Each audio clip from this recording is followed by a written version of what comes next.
Keep setting this up. We keep hearing that this is going to be a framework that the president thinks Democrats can rally around. It has to happen today before he leaves for Scotland for this trip.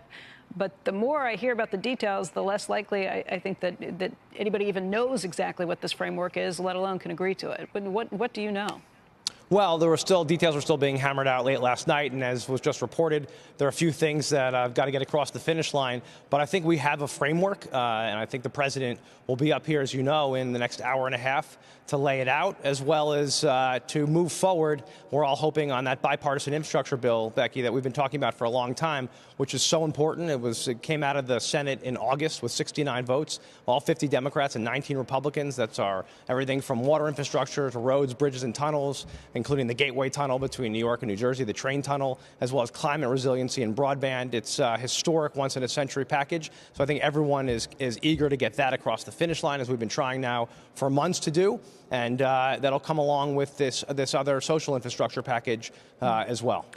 I don't think everyone is eager to get the bipartisan infrastructure bill passed. I think that's the problem. You have a group of progressives in the House who have said, forget it, we're not voting on any of this until you agree to what we want with the second package. That's been the complication. They are continuing to say that today. You think the president's going to change their mind with this visit? Well, I'm hoping that's why the president's coming here, right? And there's nothing like the power of the president coming here and the speaker and others rallying support. But we've got to whip the votes. We've got to get it across the finish line. I mean, Becky, back home, it's all people are talking to me about is getting this infrastructure package, the roads, the bridges, the rails done. And, of course, making sure that the other package that's reasonable and targeted gets across the finish line as well. That's going to include the state and local tax deduction or SALT, which, Becky, we've been talking about also for months. So there's a lot to get done here that's great for the country. And I think there's, the big reminder as we face some huge deadlines, including on October 31st, the surface transportation, all the investment in roads and bridges around the country, that expires. So that's another big deadline we're facing if we don't get this package passed. So there's a lot going on now, and there's a reason the president's coming to the Hill. Hey, Congressman, Hey, Joe. I like you again because hope springs eternal, and you know that I've always liked you, and I hope for great things from you. And there's been many times where you know what New Jersey residents pay if you are one of those horrible people that make over $400,000 a year. You know how it is. The marginal rate, there's nothing you can do about it. You're up over 55%, something like that. And you've said that's enough. And there probably shouldn't be any more taxes.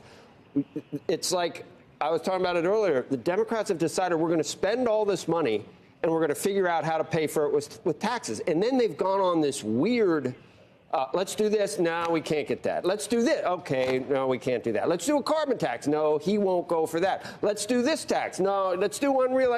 It seems so half-assed the way it's going on. And you've got liberal progressives that will say anything. As a moderate, why don't you point out the inanity of this whole process that we're watching? You're able to do that as a normal thinking individual.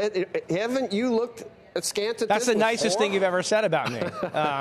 Normal thinking individual. Aren't you horrified watching this? Andrew called it a clown car. This is Andrew from New York Times calling it a clown car. Listen, as you know, the process getting here of making legislation like this is complicated, and it should be. There's a lot of debate. There's a lot of back and forth. The key in the end is what matters in the end is what the legislation looks like. I think we've now worked for months, as you know, to get the social infrastructure package and a more targeted, common sense proposal. And I think, as you know, on the revenue side has changed quite a bit because there's been pushback, and listen, I've had concerns along the way of where we are, and so as we keep focusing it, and I'm very concerned about the impact of my district. It's why I've pushed so hard to reinstate SALT, because we need tax relief for people in my district, right? And so we got to make sure that actually taxes go down, not up. But we also need those roads and bridges built because things are crumbling, right? We've got the third worst roads in the country in Jersey, so